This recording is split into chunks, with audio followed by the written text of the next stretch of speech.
بسم الله الرحمن الرحيم إذا زلزلت الأرض زلزالها وأخرجت الأرض أثقالها وقال الإنسان ما لها يومئذ تحدث أخبارها بأن ربك أوحى لها يومئذ يصدر الناس أشتاتا ليروا أعمالهم فمن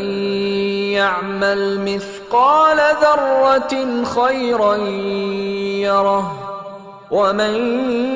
يعمل مثقال ذرة شرا يره